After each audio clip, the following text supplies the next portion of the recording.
Uzun müddət davam edən öskürəyiniz varsa, bu öskürəyin səbəbi qəbul etdiyiniz təzyiq dərmanları ola bilər. Bəli, bəzi pasientlərimiz həkim-həkim gəzir, çoxsaylı müayinələrdən, laborator analizlərdən, rentgenoloji müayinələrdən keçirlər, lakin onlarda olan xroniki, tutmuş şəkilli öskürəyin səbəbini aşkarlayan hər hansı bir nüans, bir səbəb tapılmır. Belə pasientlərimizin bəzilərində onların öskürəyinin səbəbi qəbul etdiyi təzyiq dərmanları ola bilər.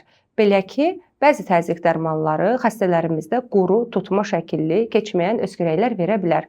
Bu öskürəklər təzyiq dərmanının qəbulundan bir neçə gün sonra, bəzi pasientlərdə bir neçə ay sonra belə ortaya çıxa bilər. Və bu pasientlərimizdə asanlıqla təzyiq dərmanını dəyişdirərək öskürəyi sıfırlamaq mümkündür. Yəni, bu öskürəklər xüsusi müalicə tələb etmir. Sadəcə təzyiq dərmanını dəyişdiririk. Öz başına təzyiq dərmanını dəyişdirmək və dayandırmaq olmaz. Əgər xroniki öskürəkdən əziyyət çəkirsinizsə, müraciət etdiyiniz həkimə mütləq qəbul etdiyiniz dərmanlar haqqında məlumat verin.